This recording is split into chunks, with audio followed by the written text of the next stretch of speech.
amazing how most of my copes consist of just waiting for that moment where I can finally feel free from my body. And these weird little illustrations just don't prove anything other than everybody making some sort of minimalist effort into gauging my way of existing. And none of it works. None of it works. Especially when you have to repeat the word it. And when you get people that say, you're right, you're right. You know, when I was in school, right, I used to always go, you're right, you're right, you're right. I used to take the piss out of myself because you know what? You only take the piss out of yourself if you have some sort of deformity with you, aka bad structural teeth, pathways that somehow indent on the innards of your gum or root canal because you were chewing inwards 3 times on the left and 3 times on the right, and you'd eat Rustler's burgers and Frankfurters and fucking Asda pizzas, and so ultimately me trying to gauge myself now, it just seems like I'm just this poster boy or just this mascot. And you know what? No, I never was anything to you to begin with. I was simply just the betrayal for you to fucking lash out on, and now simply this. I mean, doesn't seem really energizing whatsoever. I just feel completely undermined, and all I could ask for is just some consideration towards my ability to look good. Otherwise, you leave me empty handed with nothing other than complete obsolete silence and sheer embarrassment from not being able to gauge anything whatsoever other than the same usage of words I've already said, and that is really exhausting, especially when you feel so much tension over your own breath and exhaustion because you know what, you are just so done and tired, and all you can anticipate is just more horrendous behaviour. Like, are you serious? I've been arrested more times before I even had sex, and I just think, you know what, our culture is so desperate to catch on to men that don't even get the chance to actually live normal lives. Like, all I can ask for, right, is just decent skin. Like, it's just a simple fucking procedure. Do you know what I mean? I'm not asking for anything from anybody. I never would.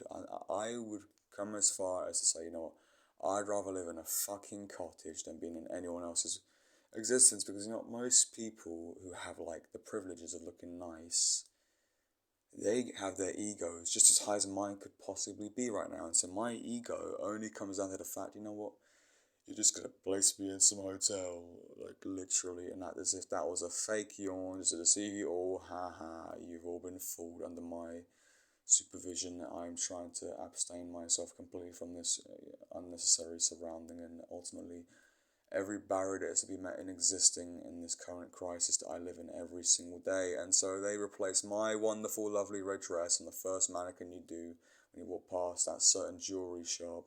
Watch other red dresses, and I'm just thinking, you know what? None of it even compares to the original red dress that I saw. It was mine. It was mine, mine, mine. No one else could wear that red dress other than me. Oh, my lovely red dress, as I begin to lay my fist into this glass, because you know what?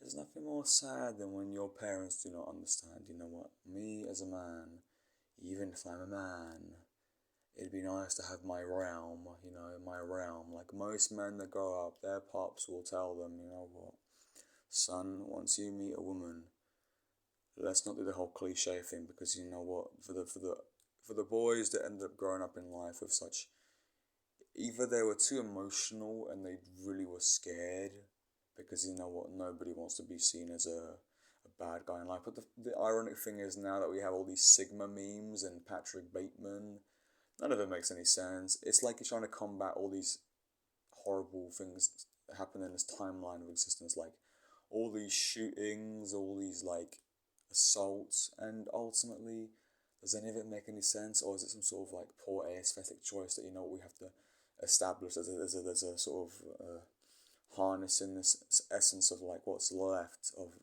the destruction and chaos, and ultimately the clown is the biggest representation for that, which is why I have a tattoo on my arm that is the worst thing that I've ever gotten, that is now being visually manipulated by thousands of people currently. And I'm just thinking, you know what, give me a break. I am like worthy of at least looking good, right? So we can walk by each other, walk past each other and look nice. Otherwise, it's just me constantly inhaling smoke, and for some reason that just doesn't clock onto anybody now, does it? Do you just hate the idea of me walking through the streets peacefully without any smoke being blown into my existence? But no, no, no, no. That is just not in our acknowledgement, apparently, and I'm just left constantly struggling to speak. And all thanks to people not considering my well-being and what I would realistically focus on. I am not gonna have myself fall down, or because people want to play unfair and be completely foul. And you know what? No, I do not stand for foul play, I'm afraid. Because when all a man could ask for is to look nice, that's a simple fucking desire. It's not like I'm begging you for sex. Like, I don't need to beg anyone for sex. I can get sex if I wanted to. But you know what? Because I've spent most of my time just completely, well, savage and just not caring about anybody else and having my own sort of wits, I was never really looking down at anybody. Or when I say looking down, I was never really sexualizing anybody. Because you know what? Even if I was more focused on my alleged personality that seemed to be so waftly. Like, ultimately, I never had a personality, but ultimately, this whole, like, element of just, like, oh, you can really annoy people because you know what, you're just socially incapable. It's just like, it's always going to be that dilemma of, like, please leave. And it's just like, you can't gauge anything else other than just, oh, okay, fair enough. I'll go inhale some more smoke because you know what, your fucking shop could give less of a fuck about my physical health and rather me die in your eyes of society. I mean, you guys are supposed to be welcoming of all your little masks, but no, rather have me die slowly under your breath and pressure because you know what, the pressure is to exist and nobody really sees eye to eye with you.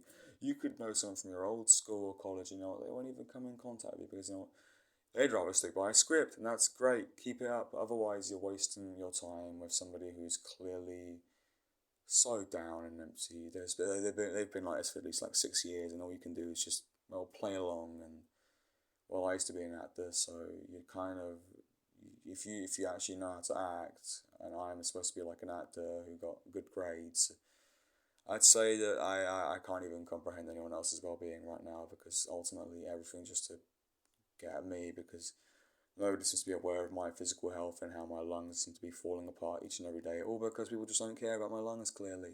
That's the one desire I could ever want. And how you even go about it, what? Is someone just going to give me a funny look? The CO2 that I mentioned briefly several thousand fucking times, and yet people just give me these disturbing odd looks like, please leave. Like, oh, I think you should leave. Or I think she's trying to tell you something. You reckon? You reckon I didn't acknowledge just the fact that you know what she said? You need to order something. I could order anything I could want ever in my life, but it's just you'd rather have me capsuled by the hideous smoke that just seems to constantly protrude itself out of anyone's fucking stick and have that as my source of punishment now. Yeah, that's at least if you come correct, you can be decent to me instead of being on your little laptop and doing all your work or all your studies, doing lawyer degrees. Now you'd rather have me briefly appear as some sort of sitcom and look at me for what I am, and realistically, look at you. At least you had the privilege of figuring out your beauty. I spent most of my years being a fucking clown, so now this is how we see things, yeah. Oh, look, it's Arthur Fleck. Well, at least you made a basic acknowledgement. Now, all I can say is, you know what, you are really fucking, what's the word? Oh, mate, there's such a good word for it. It's just like, you don't even, it doesn't make any sense, honestly. It really doesn't. But you know what? If you just want to be disregarding of this simple acknowledgement, congratulations. You've really proved your point in how connecting you can be. Oh, mate, I'm just losing my breath here, honestly. It's the one thing to catch my breath. The one thing to catch my breath in vocal ability is to have me condensed by this atmosphere. And you'd rather be the stereotypical, oh, mate, just everything put into what nobody wants to be expressed out of anybody's mouths. But you had to sacrifice yourself, and now you'll be forever remembered in some way. Granted, I won't remember your face, but you're just going to be remembered as that one person that had to speak out of line because you know what you thought. It just seems so appropriate for me to just be dead in your town. Like seriously, what was going through your mind when you thought, you know, I was just an insult to be in the same atmosphere as you? That definitely isn't like any form of judgment whatsoever, but that has been currently made and like established as documentation purposes. You'd go out your way, and the only excuse is you need to. You know, I could have very much ordered something out of my own bat, but you know, I'd rather just come into your shop out of disturbance. I felt completely offended by the smoke. But you know, you'd rather go against my well-being for the purpose that you get to feel benefited over just treating me like a dummy and like throwing whatever you can at me. I could do the same exact thing to you if I had the pronunciation ability. But you, my friend, unfortunately have been pampered so much. You wouldn't be mollycoddled. You'd have everything almost as if you were sculpted to be you. And so now you're left with completely just shitting on me, obviously. I don't blame you. I don't blame you. Either it's a sign of inferiority complex that you have to do that in the first place, because otherwise, what else would it be? Who do I have to look up to? Clearly not you, because you got a fucking laptop with you in a fucking coffee shop. Could that be any more cliche? I'm not into that, I'm afraid. Anyways, sick.